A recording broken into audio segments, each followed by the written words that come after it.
آج ایک قطرہ بھی کافی ہوگا، اج ساہ بھی نہیں کھلے راہ بھی نہیں، انج ٹوک انوکھڑے ٹوکدے نہیں، ٹر پویں تے فاصلے مک جاندے، گھر بیٹھیاں پینڈے مکدے نہیں۔ آج قدم قدم چلیں گے، ماضی کے گناہ تو ایک آنسو سے دھوئے جا سکتے ہیں نا۔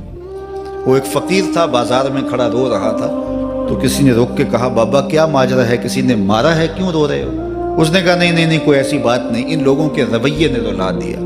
کہا کیا مطلب؟ کہا بازار سے گزر رہا تھا، ان لوگوں کو دنیا میں کھوئے ہوئے دیکھا تو میرے دل میں ترس جاگا، تو میرا خیال یہ ہوا کہ ان بندوں کی رب کی صلح نہ کروا دوں۔ تو میں نے پھر اس سے بات کی، تو آواز آئی ٹھیک ہے لے آ ان کو میری چوکھٹ پہ، ایک آنسو سے سارے گناہ معاف کر دوں گا۔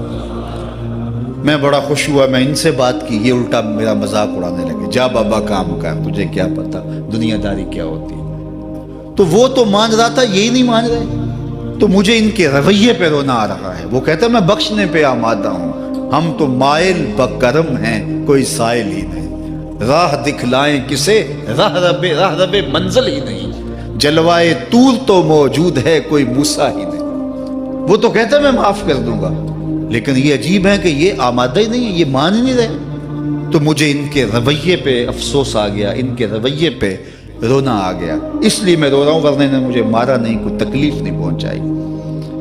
خیر اگلے دن وہی بزرگ قبرستان کے قریب سے گزرے تو دیکھا کہ وہ بابا قبرستان میں کھڑا رو رہا ہے، تو پھر روک گیا کہ بابا بازاروں میں بھی روتا ہے، قبرستانوں میں بھی روتا ہے، آج کیا ماجرا ہے؟ کہا آج بھی میرا ماجرا کل والا ہی ہے۔ کہا کیا مطلب؟ کہا کل بازار سے گزر رہا تھا، ان کو دنیا میں کھوئے ہوئے دیکھا، میرے دل میں ترس جاگا، تو میرا خیال ہوا ان بندوں کی اور رب کی صلح کروا دوں، تو وہ تو مان رہا تھا، وہ بندے ہی نہ مانے، تو آج میں ادھر آ گیا۔ میں نے کہا چلو ان سے بات کرتے ہیں۔ آج میرا خیال یہ ہوا کہ قبرستان والوں کی اور رب کی صلح کروا دوں۔ تو کہا پھر آج کیا بنا؟ کہا آج یہ مان گئے ہیں، وہ نہیں مانتا۔ تو صاحبو آج وہ مان رہا ہے، آج ہم مان جائیں۔ میں نے کتب میں پڑھا ہے کل قیامت کے دن نیکوکار بھی پچھتائیں گے۔ بدکاروں کا پچھتانا تو سمجھ میں آتا ہے، نیکوکار کیوں پچھتائیں گے؟ جب اپنے اچھے اعمال کی جزا دیکھیں گے تو پچھتائیں گے، جو چند لمحے ضائع کر دیے وہ بھی کیوں ضائع کر دیے۔ قیمتی زندگی ہے، یہ ٹوٹتی سانسیں، ان کی قدر کیجیے۔ ایک بزرگ فرماتے ہیں کہ مجھے اس بات کی سمجھ نہیں آتی تھی کہ جو قرآن نے کہا ان الانسان لفی خسر، بے شک انسان خسارے میں ہے، تو میں سمرقند کے بازار سے گزر رہا تھا تو وہاں ایک آدمی پھٹے پہ برف رکھ کے بیچ رہا تھا اور ساتھ آواز لگا رہا تھا۔ آج کل تو یہاں وہ پاپڑ بیچنے والے بھی کوئی آواز لگاتے، تو وہ برف پھٹے کے اوپر رکھ کے بیچ رہا تھا اور ساتھ آواز لگا رہا تھا۔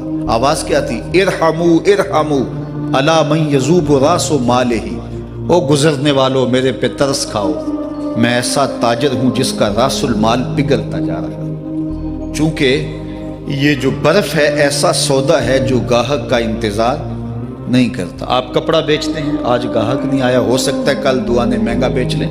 آپ پیٹرول بیچتے ہیں، ہو سکتا ہے کہ کل پڑا 6 روپے اوپر چلا جائے، آپ کا لاکھوں کروڑوں کا فائدہ ہو جائے۔ لیکن آپ اگر برف بیچتے ہیں، آج نہیں بکی تو کل برف ہی نہیں ہوگی۔ تو وہ سل پہ برف بیچ رہا تھا اور ساتھ لوگوں کو دہائی دیتے ہوئے کہہ رہا تھا او لوگو میرے پہ ترس کھاؤ، مجھ سے برف لیتے جاؤ، میں ایسا تاجر ہوں جس کا راس المال پگھلتا جا رہا ہے۔ تو کہتے ہیں جب اس نے یہ آواز لگائی نا تو میرے قدم رک گئے اور میں اس کے قریب چلا گیا اور میں نے کہا کہ مجھے ان الانسان لفی خسر کا ترجمہ سمجھ میں آ گیا۔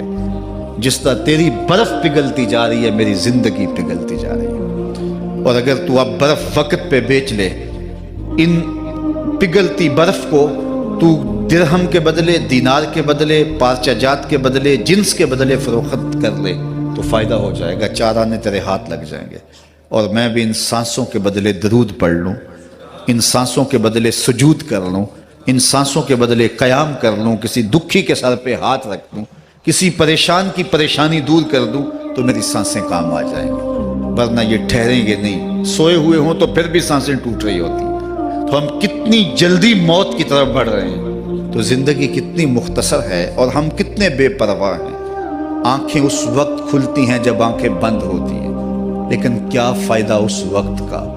آج کا پچھتاوا کل کی بہتری کی ضمانت ہے، اور آج کے پچھتاوے سے کل کی زندگی کی خوبصورتی نصیب ہو سکتی ہے۔ اس لیے یہ ڈھلتا ہوا سورج، یہ دیکھیں ابھی جب داخل ہوئے تھے تو سورج ابھی سر پہ تھا، لیکن اب سورج درد غروب سے زرد ہو چکا ہوگا اور چند لمحوں کے بعد وہ نگاہوں سے اوجھل ہوگا۔ میاں صاحب بھی بولے کہ زندگی تیری جو ہے ڈوبتے سورج کی طرح ہے، ڈیگرتے دن گیا محمد اوڑک نو ڈوب جانا۔ تو یہ میں اور آپ لمحہ لمحہ موت کے قریب ہو رہے ہیں۔ اس سے قبل کہ وہ وقت آئے کوئی حجت باقی نہ رہے، مجھے اپنی زندگی کو، آپ کو اپنی زندگی کو اللہ اور اس کے رسول کی چوکھٹ پہ حاضر کر دینا ہے۔ ہمارے میزبان محترم نے کہا والدہ ماجدہ کی بابت، تو آج ان کے اصالِ ثواب کے لیے میں اور آپ جمع ہیں۔ ایک وقت ہمارے اوپر بھی آنے والا ہے کہ لوگ ہمارے لیے جمع ہو رہے ہوں گے۔ یہ وقت تو آنے والا ہے، اس کے تو چھٹکارا نہیں ہے، اس سے تو خلاصی نہیں ہے، کوئی بھاگ سکتا نہیں ہے، موت سے تو فرار نہیں ہے۔ تو آج وہ نہیں ہیں، لیکن ان کا سعادت مند بیٹا ان کی یادوں کے چراغ کو روشن کیے ہوئے ہے۔ ورنہ میں ایسے بیٹے بھی دیکھے ہیں جنہوں نے اپنی سکی ماں کا جنازہ نہیں پڑھا۔ آپ کہیں گے کوئی ایسا بد نصیب بھی ہو سکتا ہے، جنازگاہ میں گیا ہے لیکن وہاں جا کے کھڑا رہا ہے، جنازہ نہیں پڑھا۔ آپ کہیں گے کہ ایسا بد نصیب، میں نے کہا ایسے بد نصیب آپ نے بھی دیکھے ہوں گے۔ یہ کون سے بد نصیب ہیں؟ یہ وہ بد نصیب ہیں جنہیں جنازہ آتا نہیں، ساری زندگی لوگوں سے فراڈ کرتے ہیں، اور جب اپنی ماں مر جاتی ہے، اپنا باپ فوت ہو جاتا ہے، تو یہ فراڈ پھر وہ اپنی ماں سے بھی کرتے ہیں، اپنے باپ سے بھی کرتے ہیں۔ مجھے بتاؤ کتنا بد نصیب ہے وہ بیٹا کہ جو اپنی ماں سے، اور وہ بھی مرنے کے بعد فراڈ کر رہا ہے، اور اپنے باپ سے، اور وہ بھی مرنے کے بعد فراڈ کر رہا ہے۔ اور کتنا خوش نصیب بیٹا ہے کہ جو روزانہ اپنی ماں کے لیے دعا کرتا ہے۔ اور میں کہتا ہوں اگر بیٹا نمازی ہوگا، بیٹی نمازی ہوگی، اہتمام سے دعا نہ بھی کرے، دن میں کتنی مرتبہ کہے گے ربنا اغفر لی ولوالدی، اے اللہ مجھے بھی بخش دے، میری ماں کو بھی بخش دے، میرے باپ کو بھی بخش دے۔ اور جب بندے ہاتھ اٹھا کے دعا مانگتے ہیں اللہ خالی ان ربکم حیی کریم یستحیی من عبدہ اذا رفع یدیہ ان یردہما صفرا، تمہارا رب حیا کرنے والا سخی ہے، کریم ہے۔ بندے جب اس کے سامنے ہاتھ اٹھا کے دعا مانگتے ہیں، اللہ فرماتا ہے مجھے شرم آتی ہے ان کے اٹھے ہوئے ہاتھ خالی کیسے موڑ دوں۔ انہوں نے میرے سے مانگا ہے، میں بھی نہیں دوں گا تو کس در پہ جائیں گے۔ میں ایک دیہاتی بات کرنا چاہتا ہوں، اتنے لوگ جتنے آپ یہاں بیٹھے ہیں، اتنے لوگ اٹھ کے کسی دنیا دار کے ڈیرے پہ چلے جائیں اور اس سے کچھ مانگیں، اور وہ دے سکتا بھی ہو، تو کیا وہ آپ کو خالی لٹا دے گا؟ وہ کہے گا ڈیرہ داری کی شان کے خلاف ہے کہ اتنے لوگ دروازے پہ آ گئے اور ان کو خالی موڑ دوں۔ تو جب تم اتنے بڑے ڈیرہ دار ہو اور تمہیں اتنی غیرت ہے کہ اتنے لوگوں کو خالی نہیں موڑتے، تو کریم خالی موڑتے؟ آؤ تو صحیح اس کی چوکھٹ پہ جھولی پھیلاؤ تو صحیح۔ پھر دنیا داروں سے مانگنا ہو تو ان کی زبان میں مانگنا پڑتا ہے۔ اللہ سے جس زبان میں مرضی مانگو، عربی میں مانگو، اردو میں مانگو، ہندی میں مانگو، سندھی میں مانگو، اقبال کے لہجے میں مانگو، سادی کے انداز میں مانگو۔ نہیں مانگنا آتا خالی ہاتھ پھیلا دو، وہ بند لبوں کی بولیاں بھی سنتا ہے۔ آؤ تو صحیح اس کی چوکھٹ پہ، اپنے ہاتھ پھیلاؤ تو صحیح۔ دنیا داروں سے مانگے تو ناراض ہوتے ہیں، خدا سے نہ مانگو تو ناراض ہوتا ہے۔ اللہ کل ما یابو بکم ربی لولا دعاؤکم، آؤ نا اس کی چوکھٹ پہ، دستے طلب دراز کرو۔ دنیا داروں سے مانگنے کے لیے وقت چاہیے۔ اس وقت تو صاحب سوئے ہوں گے، اس وقت تو ناشتہ کر رہے ہوں گے، اس وقت تو بیوی بچوں کے ساتھ مشغول ہوں گے، لیکن اللہ سے جب بھی مانگو، پچھلے پہر کنڈی کھڑکاؤ، در رحمت کھلا پاؤ گے۔ دن کو مانگو، رات کو مانگو، مانگو تو صحیح، وہ تو اتنا کریم ہے۔ اچھا بت کو سامنے کھڑا کیا ہے اور زلیخا ہاتھ جوڑے بت کے آگے پکار کرتی ہے، روزانہ سے شام کھڑی ہو جاتی ہے، یا صنمی یا صنمی، اے میرے بت، اے میرے بت، بچھڑا ہوا یوسف ملا دے۔ سحر دم تک پکارتی رہتی، عمر بیت گئی، چہرے پہ جھریاں آ گئیں، بڑھاپا طاری ہو گیا۔